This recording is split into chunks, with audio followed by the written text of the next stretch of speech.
विद्यार्थी मित्रांनो, आपण कालच्या तासिकेला राज्यशास्त्र या विषयासंबंधीची माहिती पाहिली. त्यामध्ये आपण राज्य म्हणजे काय, त्या राज्यासंबंधीच्या व्याख्या, शास्त्र म्हणजे काय, त्या शास्त्रासंबंधीच्या व्याख्या आणि त्याचबरोबर राज्यशास्त्राला शास्त्राचा दर्जा कसा प्राप्त होतो आणि राज्यशास्त्र हे एक सामाजिक शास्त्र आहे याची माहिती आपण कालच्या तासिकेला बघितलेली आहे. तर आज आपल्याला पहिला भाग सुरू करायचा आहे. तो पहिला भाग म्हणजे राजकीय संकल्पना. त्या राजकीय संकल्पनेमध्ये पहिलं प्रकरण आहे. त्या पहिल्या प्रकरणाचं नाव म्हणजे राज्य. म्हणून राज्य हे प्रकरण पाहत असताना त्या प्रकरणामध्ये राष्ट्र आणि राज्य या दोन संकल्पनांचा अभ्यास आपल्याला करायचा आहे.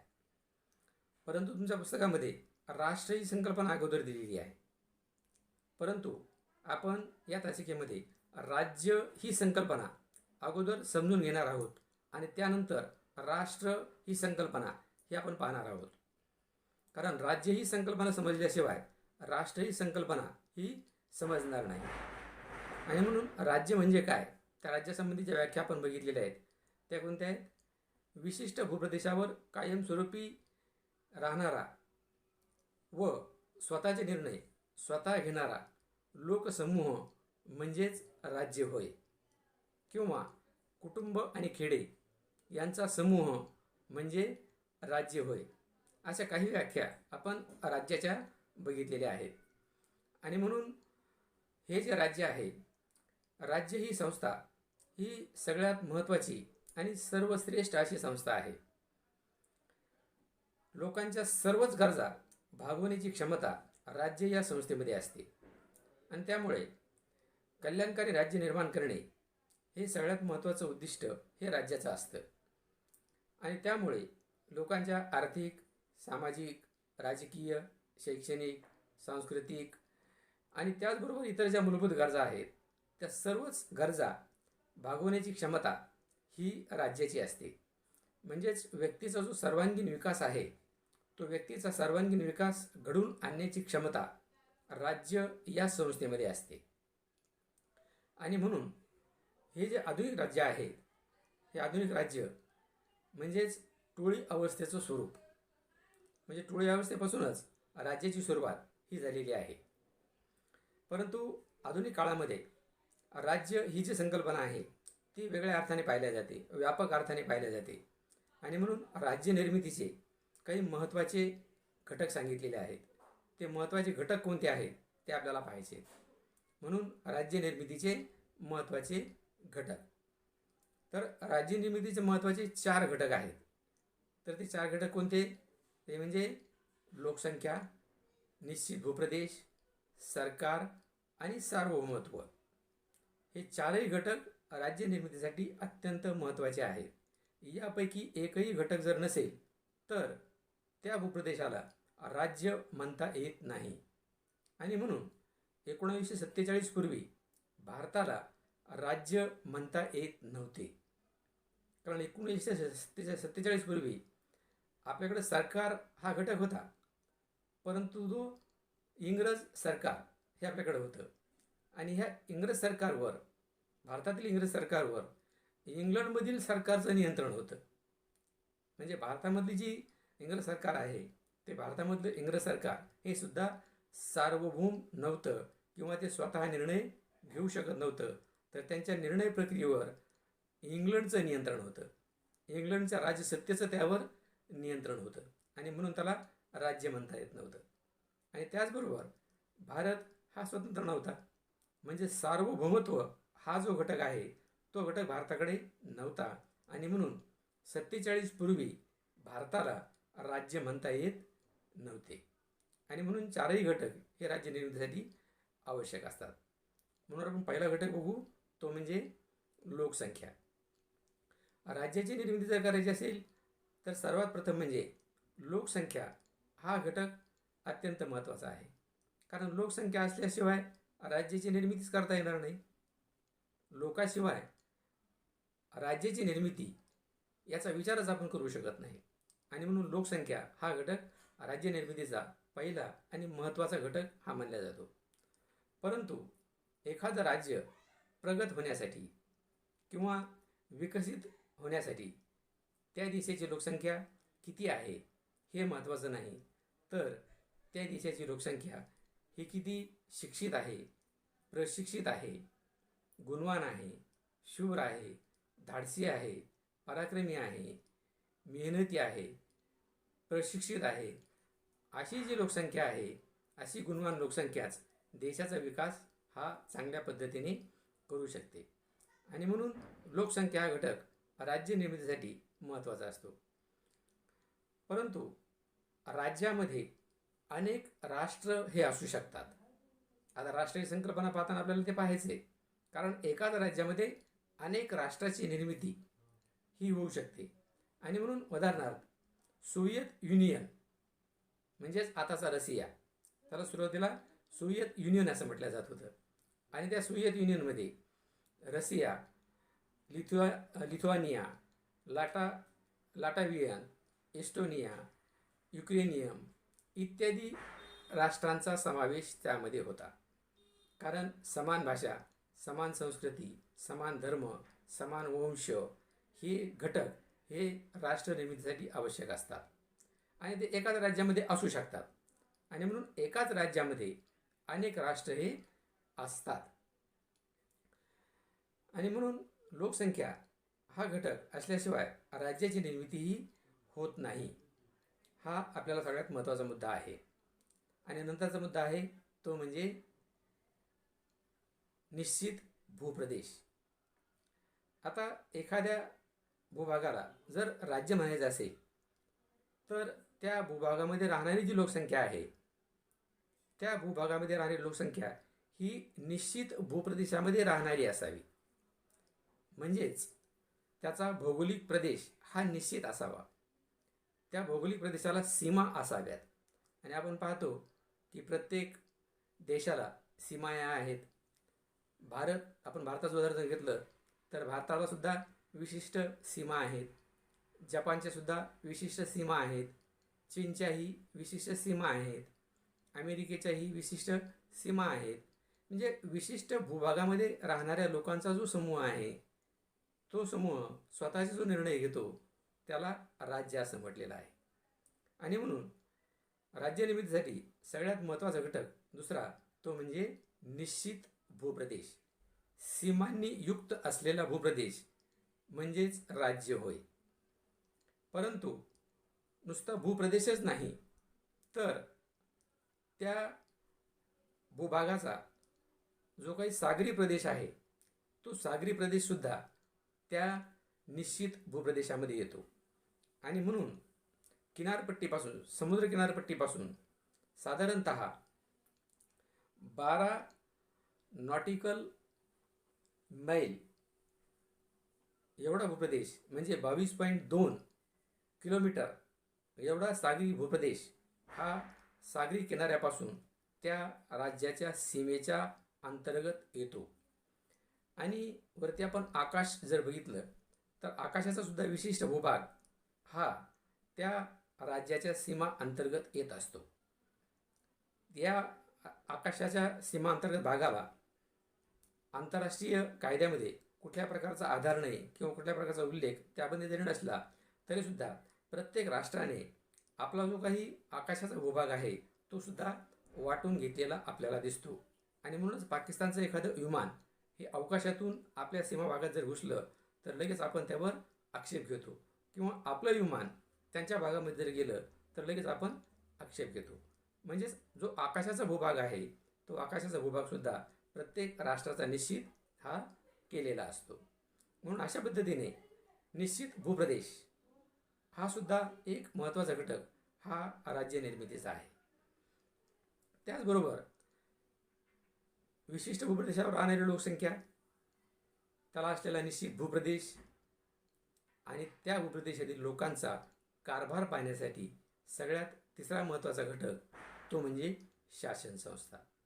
कारण विशिष्ट भूप्रदेशामध्ये लोकसंख्या राहते, परंतु त्या लोकसंख्येचा कारभार पाहण्यासाठी जर कोणी नसेल तर त्याला राज्य म्हणता येणार नाही किंवा ते राज्य चालवता येणार नाही.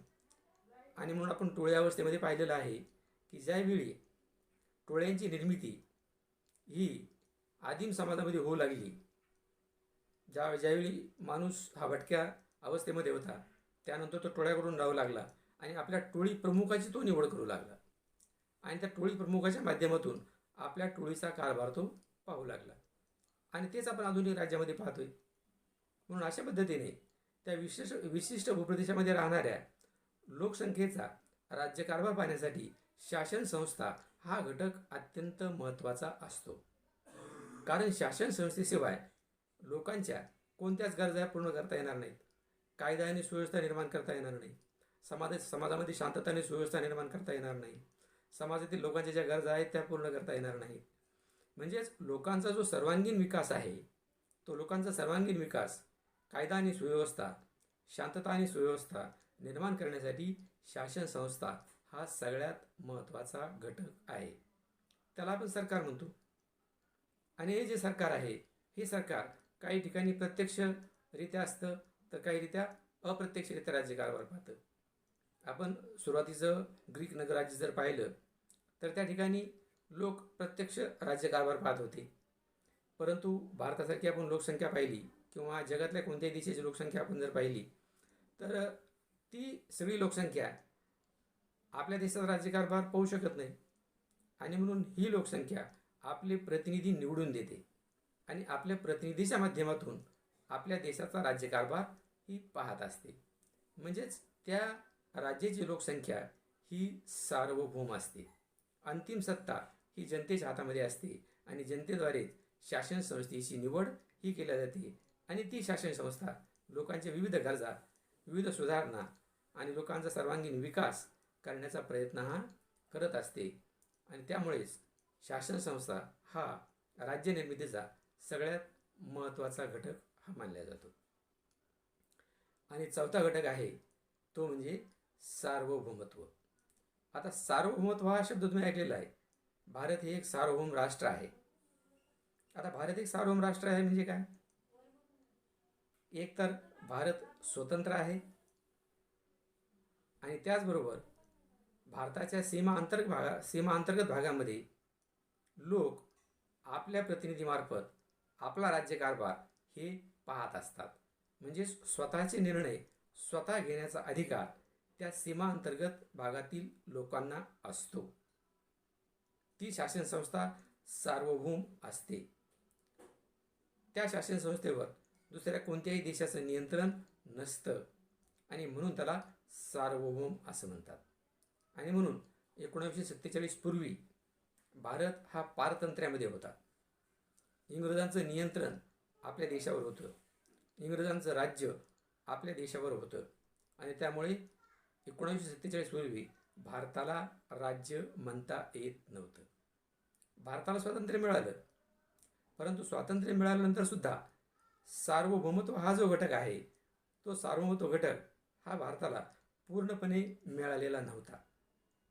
तो का?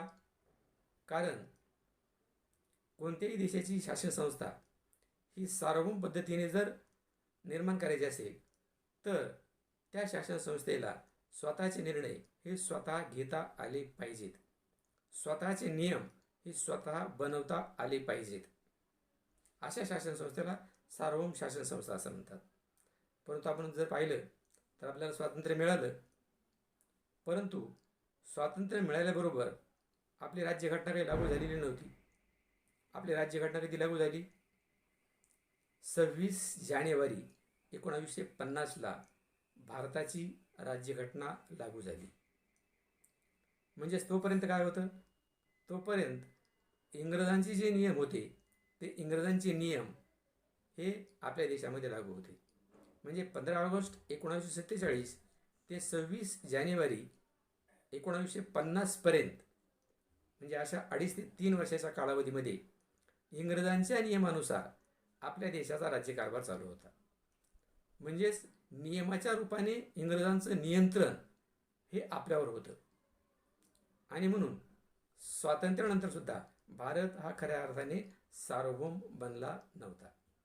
परंतु 26 जानेवारी 1950ला आपण इंग्रजांचे सर्व नियम झुगारून दिले आणि आपले स्वतःचे नियम म्हणजेच आपली स्वतःची राज्यघटना आपण त्या दिवशी लागू केली आणि त्याच दिवशी भारत हे एक प्रजासत्ताक सार्वभौम गणराज्य बनलं आणि तेव्हापासून भारताला राज्याचा दर्जा हा प्राप्त झाला. आणि म्हणून राज्य निर्माण करण्यासाठी लोकसंख्या, भूप्रदेश, सरकार आणि सार्वभौमत्व हे चारही घटक आवश्यक असतात. त्यालाच राज्य असं म्हणतात. आणि म्हणून भारत हे एक राज्य आहे. राज्य म्हटलं की तुमच्यासमोर एकच डोळ्यासमोर कल्पना येते, ते म्हणजे महाराष्ट्र राज्य, गुजरात राज्य, कर्नाटक राज्य, जम्मू काश्मीर राज्य. म्हणजे भारतामधली जेवढी काही विविध राज्य आहेत त्याला तुम्ही राज्य म्हणता. तर त्याला राज्य म्हणत नाहीत, तर 4 अटी ज्याला पूर्ण करता येतात त्या 4 अटी पूर्ण करणाऱ्या भूभागालाच राज्य असं म्हणतात.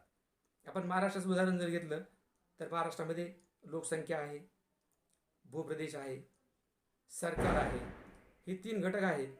पण सार्वभौमत्व हा घटक महाराष्ट्राकडे नाही, किंवा आपल्या भारतातली जी 29 घटक राज्य आहेत त्यांच्याकडेही सार्वभौमत्व हा 4था घटक नाही. आणि म्हणून ह्या 29 राज्यांना राज्य म्हणता येत नाही.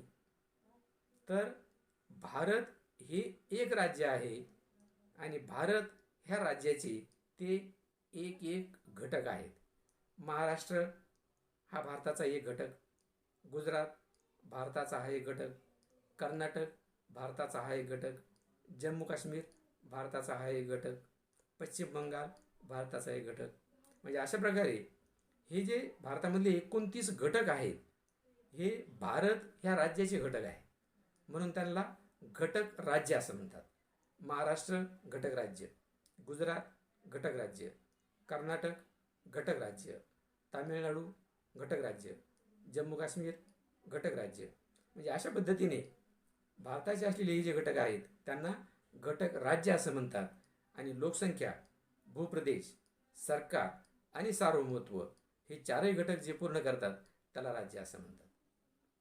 आणि म्हणून आपण भारताचं उदाहरण जर घेतलं तर भारत हे राज्य कसं आहे हे जर पाहिलं तर भारताकडे सध्या लोकसंख्या आहे, निश्चित भूप्रदेश भारताचा आहे, भारताचं स्वतःचं सरकार आहे, स्वतःचे कायदे तयार करण्याचे त्यांना अधिकार आहे की नाही. आणि त्याचबरोबर भारत हा स्वतंत्र हे आहे आणि स्वतःचे निर्णय स्वतःसुद्धा घेऊ शकतो. म्हणजे भारत हा सार्वभौम आहे. म्हणजे लोकसंख्या, भूप्रदेश, सरकार आणि सार्वभौमत्व हे 4ही घटक भारताकडे असल्यामुळे भारत हे एक राज्य आहे. आणि भारतामधले जे 29 विभाग आहेत ते भारताचे घटक राज्य आहेत आणि 7 केंद्रशासित प्रदेश आहेत. तर अशा पद्धतीने राज्य म्हणजे काय ही संकल्पना ही तुम्हाला बऱ्यापैकी समजली असेल. तर त्यानंतर आपण राष्ट्रीय संकल्पना बघू. थांबूया मित्रांनो. धन्यवाद.